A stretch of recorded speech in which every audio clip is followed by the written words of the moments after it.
இப்போ அதிமுக பாஜக கூட்டணி வச்சிருக்கல சார், அதை நீங்க எப்படி பாக்குறீங்க? திமுகவை வீழ்த்துற பலம் அந்த கூட்டணிக்கு இருக்குன்னு நினைக்கிறீங்களா? அவர்கள் நினைக்கிறார்கள்.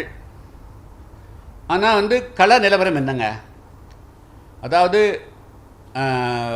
எம்ஜிஆர் அவர்களுக்கு பிறகு ஜெயலலிதா அவர்கள் அதிமுகவில் ஏற்பட்ட அந்த பிளவுகளை கூட ஒன்றுபடுத்தி ஒரு வலுமிக்க கட்சியாக அதை வலுப்படுத்தி இருந்தார். ஆனால் இன்றைக்கி அதிமுகவில் நம்ம யதார்த்தத்தை ஒற்றுக்கொள்ளணும். அதில் பல்வேறு விதமான மாற்றங்களும் பிளவுகளும் ஏற்பட்டிருக்கிறது. அதை இந்த 8 மாதத்துக்குள்ளாக இன்றைக்கி எடப்பாடி அவர்களுடைய தலைமையிலான அதிமுக அதெல்லாம் சரி செய்யுமா? எல்லோருத்தையும் ஒன்றுபடுத்த முடியுமா? அந்த பழைய அதிமுகவுடைய வாக்கு வங்கி கன்சாலிடேட்டட் மீண்டும் கொண்டு வர முடியுமா என்பதெல்லாம் பல கேள்விகள் இருக்கிறது. அதெல்லாம் இல்லாமல் அந்த குறைபாடுகள் எல்லாம் சரி செய்யாமல் வெறும் இன்றைக்கி இருக்கிற எடப்பாடி பழனிசாமி அவருடைய வாக்கு வங்கியை மட்டுமே வைத்துக்கொண்டு பிஜேபியும் வைத்துக்கொண்டு அவர்களால் ஆட்சி மாற்றத்தை உருவாக்க முடியுமாங்கிறது மிகப்பெரிய கேள்விங்க.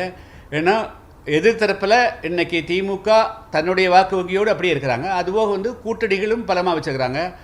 அப்போது ஏன்டி ஆட்சி அதிகாரத்துக்கான மனநிலை மக்கள் மத்தியில் இருந்தாலும் கூட கூட்டணி பலமும் எதுக்காக ஆட்சி மாற்றம் கொண்டு வருகிறோம் என்பதை பற்றி இன்றைக்கி இவர்களும் ஒரு தெளிவான நிலை உருவாகலைங்க. எப்பவுமே திமுக பிடிக்கல, அது ஆளுங்கட்சி பிடிக்கல அப்படின்னா உடனடியாக ஆட்சி மாறிடாது.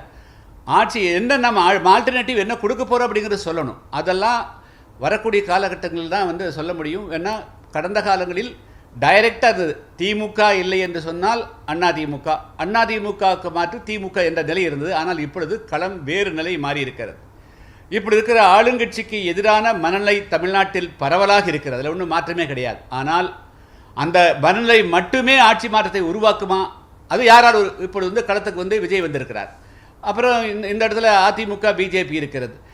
அதிமுக பிஜேபி அப்படின்னா பிஜேபிக்கு எதிராக பல சக்திகளும் இருக்கின்றன. ஸோ வெறும் அந்த காலகட்டத்தில் அப்படி இல்லை. ஸோ அதிமுகனா நேரடியாக திமுகவுக்கு ஓட்டு போடுறது, திமுக இருந்தால் அதிமுக மட்டும் ஓட்டு போடுறது. மூன்றாவது நீ ஃபார்ம் பண்ணாலும் கூட அதை மக்கள் அந்த கட்சியை மட்டுமே செல்வாக்குப்படுவதை தவிர மக்கள் அந்த பக்கம் போகலை.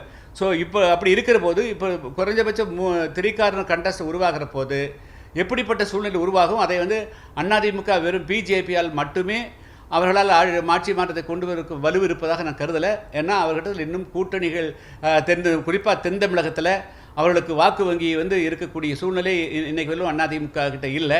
ஸோ அதையெல்லாம் யாரை வைத்து நிரப்பப் போகிறார்கள், எப்படி நிரப்பப் போகிறார்கள் என்பதையெல்லாம் பொறுத்திருந்தால் பார்த்து சொல்லணும்.